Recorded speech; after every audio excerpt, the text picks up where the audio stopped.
Hello everyone. Biology में हमारा chapter number 16 चल रहा है, पादप उत्तक संवर्धन। इसमें हम संवर्धन के प्रकार पढ़ रहे थे, किस प्रकार से संवर्धन किया जाता है, कितने प्रकार से। हमने कैलस संवर्धन पढ़ा था लास्ट वीडियो में। अब हम सेकंड पढ़ेंगे अंग संवर्धन। अंग संवर्धन का क्या मतलब है? किसी पादप के विभिन्न अंगों जैसे कि मूल, अंडाशय आदि को संवर्धन माध्यम पर संवर्धित कर संपूर्ण पादप को विकसित करना अंग संवर्धन कहलाता है। यानी कि जब किसी अंग को लिया जाए और उसे संवर्धित करके नए पादप की उत्पत्ति यानी नए पादप का निर्माण किया जाए, तब उसे हम क्या कहेंगे? अंग संवर्धन कहेंगे, ऑर्गन कल्चर। फिर बात करते हैं थर्ड यानी कि भ्रूण संवर्धन की। भ्रूण को इंग्लिश में बोलते हैं एम्ब्रियो, संवर्धन मतलब कल्चर यानी एम्ब्रियो कल्चर। अब भ्रूण संवर्धन क्या होता है? भ्रूण देखो, भ्रूण की जो अवस्था होती है, भ्रूण जो होता है वो पादप के अंदर ही होगा, ठीक है। लेकिन उसका जब क्या करना, जब उसका बाहर संवर्धन करना और उसको क्या करना, परिपक्व कर देना और उसको अच्छे से वृद्धि करवाना ही क्या कहलाएगा? भ्रूण संवर्धन कहलाएगा। यानी कि पौधे के अपरिपक्व अथवा पूर्ण परिपक्व भ्रूण के संवर्धन को भ्रूण संवर्धन कहते हैं। अपरिपक्व से मतलब क्या है? कुछ पादपों में कई बार भ्रूण का जो निर्माण है वो पूरी तरीके से नहीं हो पाता, पूरा परिपक्व भ्रूण नहीं बन पाता, तो वो अपरिपक्व होता है। अब उस अपरिपक्व भ्रूण का संवर्धन करके उसको पूरी तरीके से क्या कर लिया जाता है? परिपक्व कर लिया जाता है और उसमें जो उसकी जो वृद्धि है वो कर ली जाती है, ठीक है। तो भ्रूण संवर्धन का उपयोग अपरिपक्व भ्रूण के विकास तथा परिपक्व भ्रूण की वृद्धि एवं अंकुरण को प्रेरित करने हेतु किया जाता है। यानी कि भ्रूण संवर्धन एम्ब्रियो कल्चर किया क्यों जाता है? अपरिपक्व भ्रूण होगा तो वो परिपक्व में परिवर्तित हो जाएगा, और अगर परिपक्व है तो वो क्या होगा? और वृद्धि करेगा और अंकुरण की क्षमता जो है वो प्रेरित हो जाएगी, ठीक है। अपरिपक्व भ्रूण संवर्धन को भ्रूण बचाव या भ्रूण रक्षा भी कहा जाता है। अगर प्राकृतिक रूप से देखें तो अपरिपक्व जो भ्रूण होगा वो क्या होगा? अंकुरित होने में असमर्थ होगा, अंकुरित नहीं होगा तो नया पादप उससे नहीं बन पाएगा। तो ऐसे अपरिपक्व भ्रूण जो क्या हो सकते हैं? अंकुरित नहीं हो पाएंगे, उनका क्या कर लिया जाएगा? संवर्धन कर लिया जाएगा और उन्हें पूरी तरीके से परिपक्व करके और उनको अंकुरण के लिए प्रेरित करवा दिया जाएगा।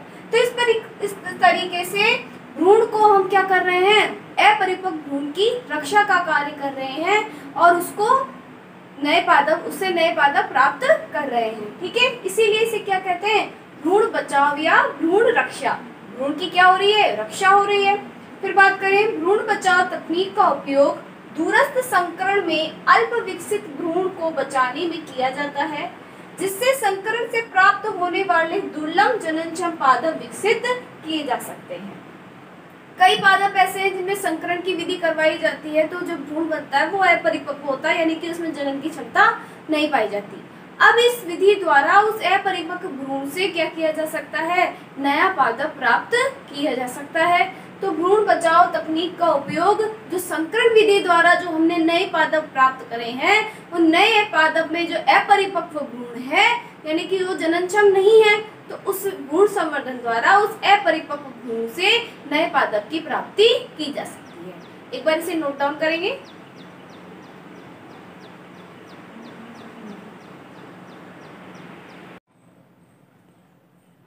फोर्थ है पराग कोश तथा परागकण संवर्धन।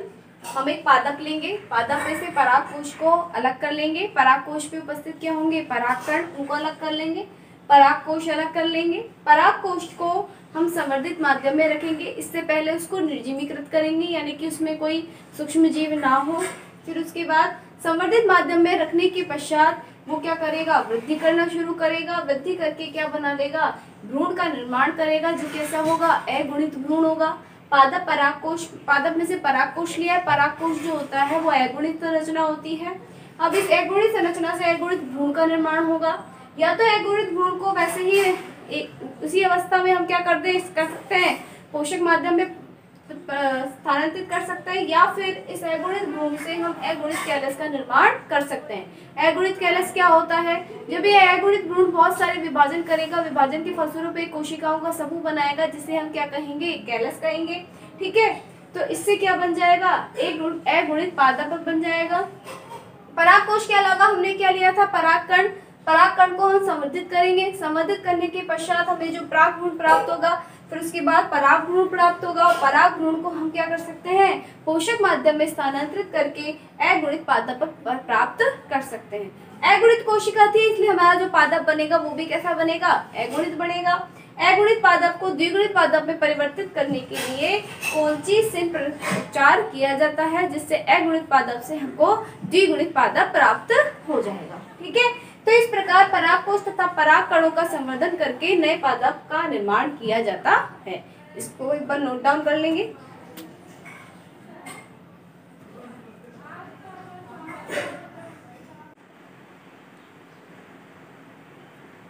तो परागकोश तथा परागकण संवर्धन की जो प्रयोग है वो सर्वप्रथम जापानी वैज्ञानिक शिमाकुरे द्वारा सन 1943 में किया गया था।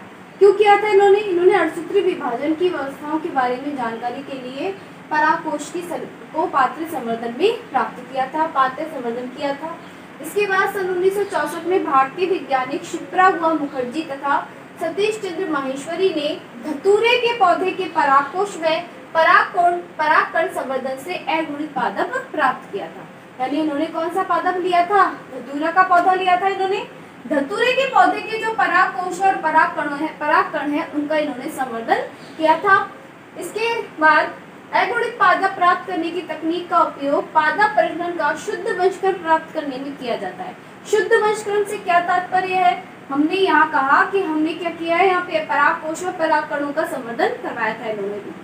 परागकण और परागकोश क्या है? एक कोशिका है, यानी कि इसमें किसी भी प्रकार की दो कोशिकाओं का केंद्रक नहीं मिला हुआ है। अणुसूत्री विभाजन से जो विभाजन होता है, इसमें जब जनन की प्रक्रिया होती है तो परागकणों के साथ कौन सी कोशिका होती है?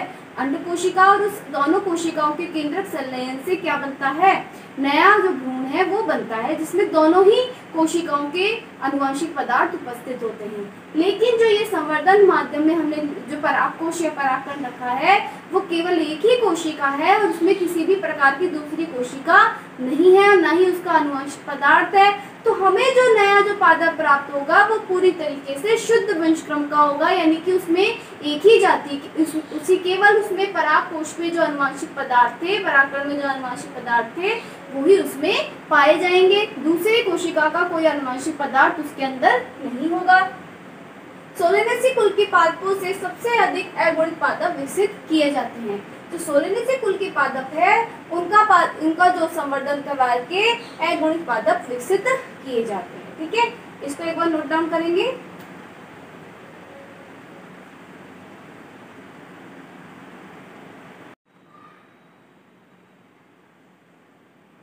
फिफ्थ है कोशिका निलंबन संवर्धन। कोशिका निलंबन संवर्धन किसे कहते हैं? तरल माध्यम में कोशिकाओं के संवर्धन को निलंबन संवर्धन कहते हैं। जब जो संवर्धन माध्यम है वो कैसा लिया गया है? तरल लिया गया है, तो जब संवर्धन होगा तब उसे हम क्या कहेंगे? निलंबन संवर्धन कहते हैं। निलंबन संवर्धन का उपयोग व्यावसायिक स्तर पर जैव सक्रिय अणुओं तथा द्वितीयक उपापचयों के संश्लेषण व उत्पादन में किया जाता है। विलगित या एकल पादप कोशिकाओं को सामान्यतः वातित तरल संवर्धन माध्यम पर संवर्धित किया जाता है। वातित का मतलब क्या है? जहाँ पे वायु उपस्थित हो। ठीक है, इन कोशिकाओं को पृथक रखने एवं संवर्धन माध्यम में ऑक्सीजन की आपूर्ति बनाए रखने हेतु संवर्धनों को घूर्णी हल्ती तंत्र पर रखा जाता है। घूर्णी हल्ती तंत्र मतलब जो घूमने वाला तंत्र है उसके ऊपर इसको रखा जाता है। किसकी आवश्यकता होती है? इसे ऑक्सीजन की आवश्यकता होती है। इसके संवर्धन माध्यम में ऑक्सीजन की आपूर्ति जो है उसको बनाए रखने के लिए इसे घूर्णी हलिंत्र पर रखा जाता है। ठीक है, तो ये तो है कोशिका निलंबन संवर्धन। फिर बात करते हैं जीव द्रव्यक संवर्धन की। तो हमने कहा था जीव द्रव्यक कोशिका क्या होती है? ऐसी कोशिका जो कैसी हो? पादप कोशिका भित्ति रहित हो, उसे हम क्या कहेंगे? जीव द्रव्यक कोशिका। जीव द्रव्य संवर्धन में सबसे पहले हमको कोशिका भित्ति को हटाना होगा। तो जीव द्रव्य संवर्धन की प्रक्रिया में सर्वप्रथम निर्जीवीकृत चयनित कर्तृत्वकों को सेलुलोज, हेमीसेलुलोज व पैक्टिनेज एंजाइमों से संचारित कर इन्हें भित्ति रहित किया जाता है। यानी कि सेलुलोज से हेमीसेलुलोज, पैक्टिनेज, ये जो एंजाइम, इनको जो पचाने वाले जो एंजाइम्स होते हैं, जो इनको पचा सकते हैं और नष्ट कर सकते हैं, उन एंजाइमों से इसको भित्ति रहित किया जाता है। क्योंकि भित्ति, कोशिका भित्ति किसकी बनी हुई होती है? या तो सेलुलोज की होगी, या हेमीसेलुलोज की होगी, या पैक्टिनेज की होगी। इन भित्ति रहित पादप कोशिकाओं, जिनको जीव द्रव्य कहते हैं, को पहले तरल संवर्धन माध्यम पर, पहला कैसे माध्यम में रखा जाएगा? तरल संवर्धन माध्यम में। उसके बाद अर्धठोस माध्यम पर संवर्धित कर पादपों का निर्माण, जैसे कि क्या क्या बनाए जा सकते हैं? अंग जनन, कायिक भ्रूण जनन की विधियों द्वारा किया जाता है। यानी कि पहले कैलस बनेगा, कैलस से हम क्या कर सकते हैं? अगर वो अंग कोशिका है, मतलब अंग का निर्माण कर रही है, मूल का या फिर तने का, तो वो कैसा होगा? अंग जनन होगा। और अगर कायिक भ्रूण का निर्माण हो रहा है तो कायिक भ्रूण जनन कहलाएगा। इसका उपयोग साइब्रिड निर्माण में किया जाता है। तो इस प्रकार हमने संवर्धन के प्रकार पढ़े। पहला था कैलस संवर्धन, दूसरा था अंग संवर्धन, फिर परागकोश परागकण संवर्धन, कोशिका निलंबन संवर्धन और जीव द्रव्य संवर्धन। तो ये सभी संवर्धन के प्रकार थे। नेक्स्ट वीडियो में हम आगे से पढ़ेंगे। Thank you.